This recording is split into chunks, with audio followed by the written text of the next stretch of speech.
McDaniel offense. I think he's going to be a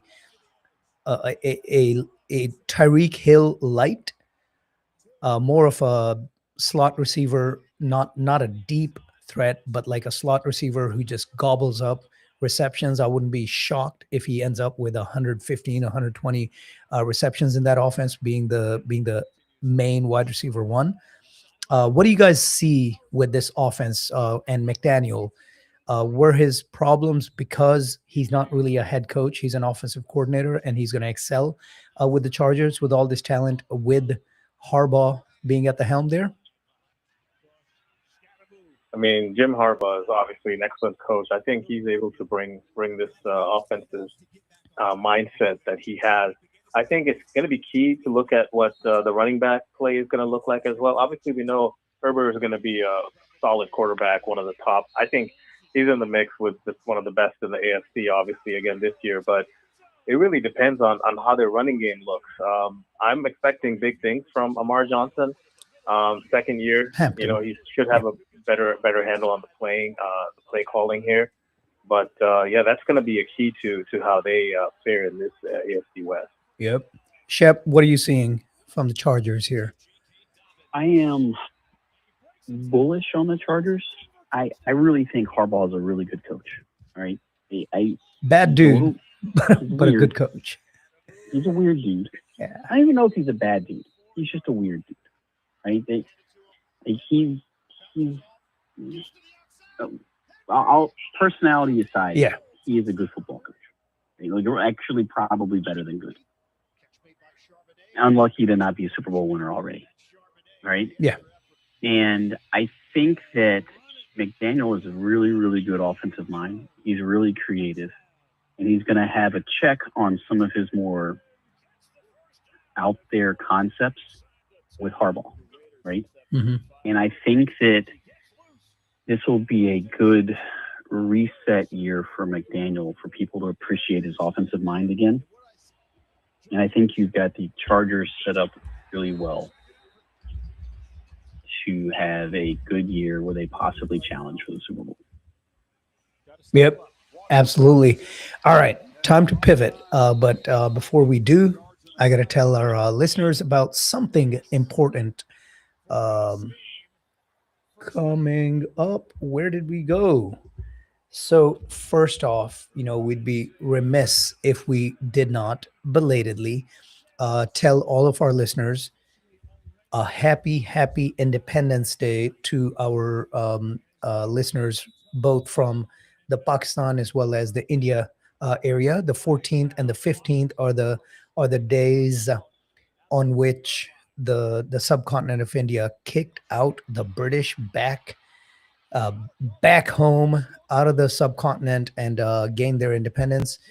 For whatever reason, it's a day apart between Pakistan and India. The 14th for Pakistan, 15th for India. So congratulations and happy Independence Day to all of our listeners from Pakistani and Indian background. Speaking of that, wanted to let you all know that you can join the celebration of Pakistani culture, community, food, shopping, and entertainment featuring Humaira Arshad live in concert next Saturday, August 22nd, at the South Fork Ranch. Yes, Dallas, the old TV show Dallas used to be filmed at South Fork Ranch in Parker, Texas, just outside Plano. So that's going to be going on August 22nd, 4 p.m. until 11:45 p.m. Why is it that specific? Well, the city of Parker requires all outdoor events to be closed up and finished by midnight. So it's going to go from 4 p.m. until 11:45 p.m. Free entry, free parking. Humaira Arshad performing live. So it's going to be a great day. It's the PSNT Qaid Mela coming up next Saturday. All right. It's about time to pivot. You know where we're going? You both are going to be very, very excited about this. What's he say? It's a really good ball. It's Shabalala! Goal! Bafana! Yes. All right. This is where I relax. Y'all two take it away. Let's talk about the big match that just concluded that Shep alluded to a little while ago. Shep? Yeah. Oh, yeah. Sorry. Arsenal 3-0. Sorry, I thought you were going to continue, so I paused. Yeah, no. So, I'm yeah. sitting back. This is all y'all. All right. So I am a little nervous about Arsenal this year because of what I think are some lingering physical issues with some of their stars, specifically Declan Rice and Bukayo Saka. They've addressed the Rice issue to some degree by getting the transfer Bruno Guimaraes from Newcastle. And they haven't really addressed Saka's position or getting him rest. They still have a backup that I don't trust in Madueke. On the left wing, they got rid of Trossard and brought in the Greek player Zolis, who's been great in the preseason and was great again today against Manchester City in the Community Shield, where, by the way, Arsenal dominated that game. Like, the expected goals was like 2.2 to like 0.79 or something like that. So that's a pretty dominating result in the soccer game. But my concern is the injuries with Rice and Saka, and also William Saliba is out for. He's the French center back who plays for Arsenal, who's, for my money, the best center back in the world. Other people might choose Van Dijk from Liverpool. And depending on how long he's out with that back injury, there's going to be some instability in the Arsenal back line. But that's my Arsenal concerns as opposed to looking at their concerns vis-a-vis the rest of the Premier League. I don't know, Manny, what are your thoughts? I mean, I think those are legitimate concerns, definitely. But, first, what was this, the first game after winning last season? So they scored in the first minute. And yeah, I mean, 3-0 win against a good team, Manchester City, is definitely nothing to take lightly. But you're right. If the team is able to keep the rest of the starters healthy, they have a good shot to make another run here. And finally get over the hump. I mean, looking at how the front line performed, they would be making plenty of I think noise in the Premier League here this year again, as well as the defending champ. All right. I think Arteta is also the best manager in the league. So that, especially now that Guardiola has moved on, and that's huge for City. Like Rizwan, I'm trying to think of what the equivalent manager moving on would be, or coach for the NFL or Gruden, the NBA. Gruden going from the Raiders to the Tampa Bay Bucks. No, I mean, so Guardiola is retired for the moment, or at least he's not coaching this year. I think, like the hole it creates in a franchise, it would be, like Bill Parcells, Belichick, yeah, like but close to prime Belichick. Oh wow. Well, so that's interesting because what that does is, if we extend that analogy, what that would have done is that would have still left the Teddy Bruschi's and the Mike Vrabels and Tom Brady back, even though this great coach is gone. And then it's kind of up to those players to actually show how much of it was the coach or the manager in this case versus you as players. So that will be interesting. Question: what, for each one of you, what do you think were the biggest summer moves by these clubs? Anything big, or are these two kind of back? Have they brought back pretty much what they had last year, and Arsenal's just hoping that they can get over the hump this season? Well, for Arsenal, the biggest move is bringing on Guimaraes, because he's been a really feisty, great ball control midfielder for Newcastle. He's in the prime of his career at 28. He's a really, really good player. But some people might tell me that the biggest move was their failure to bring on board Vinicius from the Brazilian left winger from Real Madrid. Mm-hmm. Because if they'd have added him, I think that they'd be the prohibitive favorite to win the league. Manny, I don't know what are your thoughts on Arsenal before we talk about that. I mean, I think Bruno Guimaraes is definitely the biggest signing from Newcastle. They paid like £75 million for him. Other than Goodness. that, I think also bringing in Christos Zolis. He's going to be someone who's going to be definitely able to help with the attacking side here on the front line. So those are the two biggest ones for me. I think that should make a difference, keeping Arsenal still in the hunt this year as well. All right, so here we go. Way too early predictions, surely to go wrong.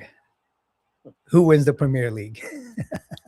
Oh, well, I don't know. I think that Arsenal, because of what we already know, right, would be my pick if I were to do the thing I never do, which is put money on something.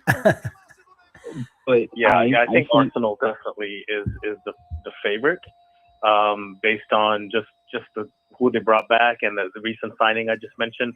But the team they just beat as well, I think, is supposed to be in the run as well. Manchester City, and then you can never count out Liverpool as well. Those are the other two teams that should give them a run for their money. Yeah, because Liverpool has a new manager. They fired the guy that won the Premier League 2 years ago, Slot, and brought in Bournemouth's manager, who's really good. And we'll see if he can handle the pressure of being at such a big team as Liverpool. And their signings from last summer have had a year to get used to being on the same team.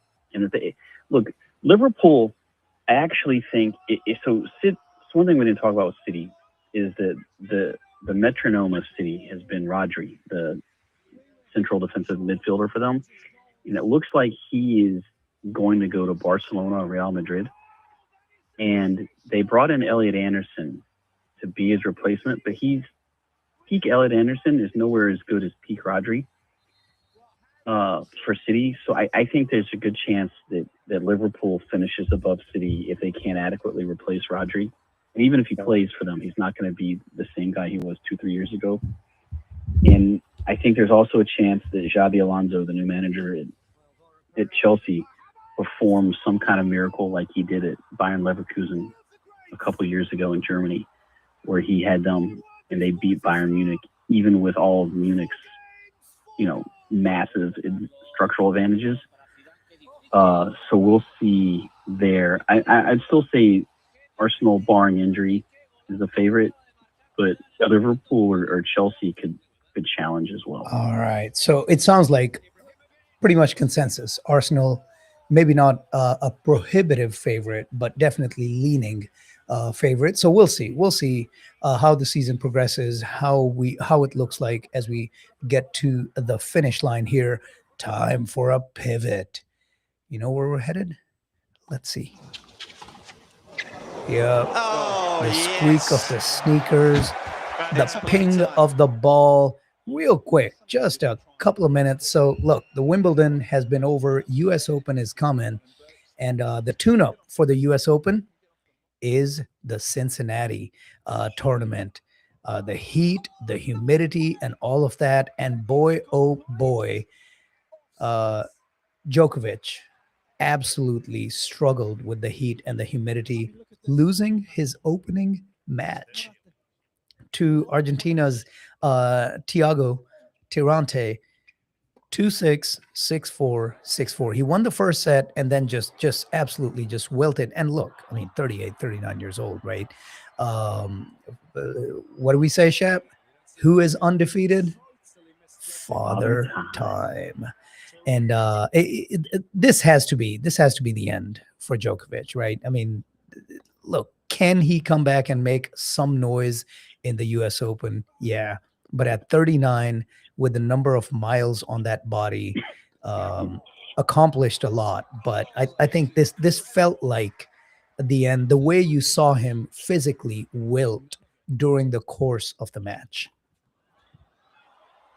Yeah, I think you're right. Age is catching up. I don't know if he had some injury as well that wasn't disclosed, but certainly the temperature and the humidity played a factor in him as struggling as well.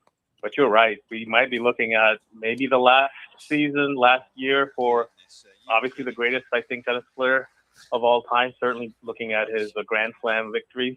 Yeah. But yeah, we're not used to seeing him get out that early in any tournament he's in. So it's definitely a surprise. But Thiago definitely played really well in the second round match.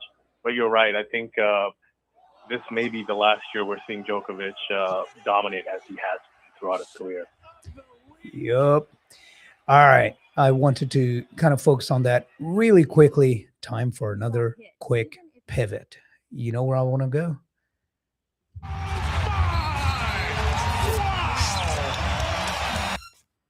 It's Steph Curry. Time is on it. Bumped Curry. Three. Good indeed. Steph Curry shooting that step back 29-foot three-pointer for a, oh man, 30, speaking of age, 38-year-old Steph Curry. And the Golden State Warriors are going to be, when the season begins, are going to be fighting their in-state rival. I just want to talk about their in-state rival, the Lakers. What did you guys, and this isn't even as much about the sports as it is about the value of sports franchises. Did you guys see what the Lakers sold for? Yeah. 12.4 billion. I mean, look, we've always said that the Lakers are one of the premier franchises, not just in the NBA, but in the sports world.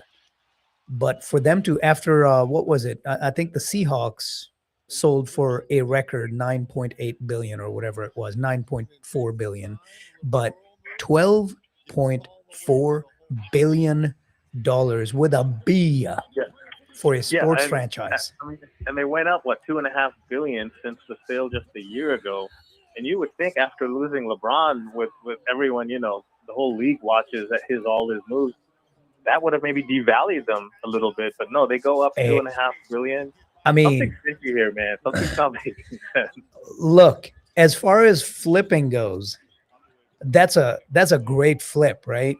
Oh, man. $2 billion in 2 years? 2.5, yeah. It's crazy monopoly money to most of us living in the real world, right? But I don't understand why these Manny, to your point, I don't understand why the billionaires are paying these prices. I understand why people are getting in to try to flip, right? If this ownership just made $2.5 billion in 2 years, then maybe Bob Iger and Josh Kushner are thinking that we're buying at 12.5, and then 2 years later we're going to sell them for 16 billion. I get it. I understand that side of it. I just don't understand why the buyers are paying those prices. And maybe it's circular, right? It's Ouroboros. They're doing it because the intention is just to flip, because there's going to be somebody else who's going to pay you a premium on top in 2 years. And it's just going to be this cycle now. We're going to, are we seeing the end of the long running ownership of 20, 25, 30 years? Is this the future now? We're just going to be in this constant flip mode. I think the Lakers could be a one-off on that one, though, because of their historic value to the league. Yeah, no, I think you're right. I don't think this is going to be the case for the rest of the league, Rizwan. There is certainly some intrigue on the previous owner, Mark Walter, facing some federal investigations on his business, and he needed quick cash. And then don't forget, like just a couple of weeks ago, right after the World Cup ended, there was a whole scheme where FIFA was going to sell some kind of private stake to Kushner as well. There was some talk about that, and all the football leagues, UEFA, everyone kind of shut that down and said they were going to boycott. So maybe he just already had a plan to buy either a league or a professional team. And when the FIFA thing got squashed down, he came up with this idea with Bob Iger to purchase Lakers. But I think we're gonna eventually hopefully learn some more. But there's certainly something fishy going on with this sales that doesn't quite make sense, man. Doesn't pass muster. The valuation of $2.5 billion increase in just 1 year. That's just incredible. I mean, that's how much some teams are actually worth, maybe $2 billion. So exactly, for Lakers to come up that much, it's something's missing here. We're gonna find out more eventually. And at the risk of getting political, right? There are billions of dollars with the Kushner family, billions of questionable dollars hanging around. So Yeah, anytime that name look, is we didn't involved, even talk about this, but look at the Kushner Saudi-led takeover of EA Sports, yep, which caused a minor uproar on the internet for a few days, 4 or 5 weeks ago, when the college football game came out. We found out they were trying to put in microtransactions for offline single player mode. yep. So we'll see how they continue to affect sports entertainment, because that's what that is. Yeah, and I mean, look, I've gotten into politics, so I do want to clearly, from everything we understand, Josh Kushner does not appear to align himself politically the same way. He actually aligns the opposite way. He identifies himself as a liberal with democratic values, and doesn't really align with the current regime, the current administration. So maybe it's unfair of me to even reference the Saudi money which is involved with his brother. But still, it's unfortunate. That's part of the deal, right? If that's the name, and the name's involved, then those questions are going to come up.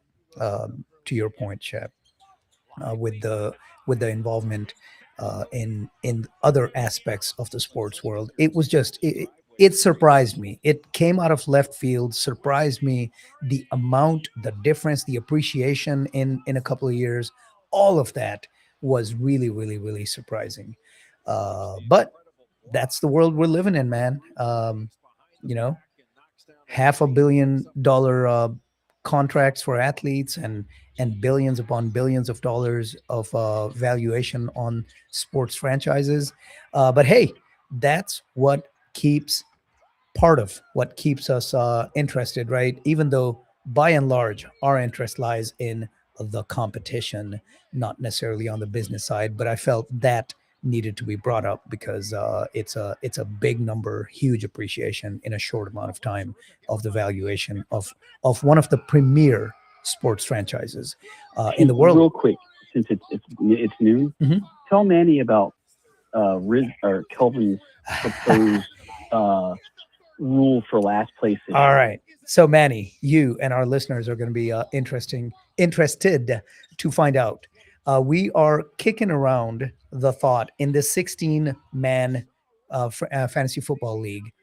The loser, the last place finisher, will have to. Oh, I'm drawing a blank. What was it? It was something really embarrassing. What do we have to do? The last place team the owner will have to take the SAT or ACT right. and post the results.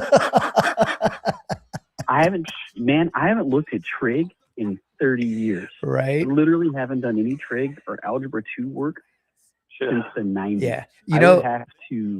I've never gotten last, but man, if I do this year, and I don't know what the voting's been like on our league. Yeah, I think it's going to get voted. We've had some interesting things for last place finishers, but I think this is going to get voted in.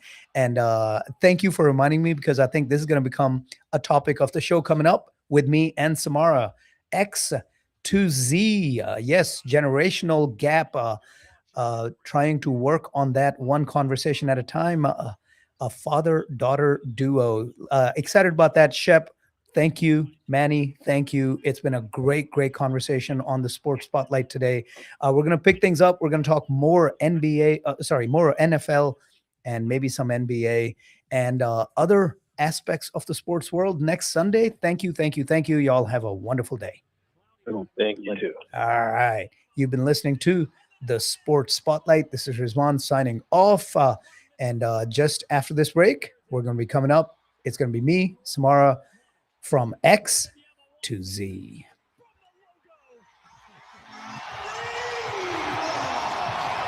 And you have to. You are listening to Radio Azad on KDXX 107.9 FM HD4, Louisville. free Radio Azad app on the App Store or Google Play to listen worldwide. Hello, I'm Zora Mavani, founder and trial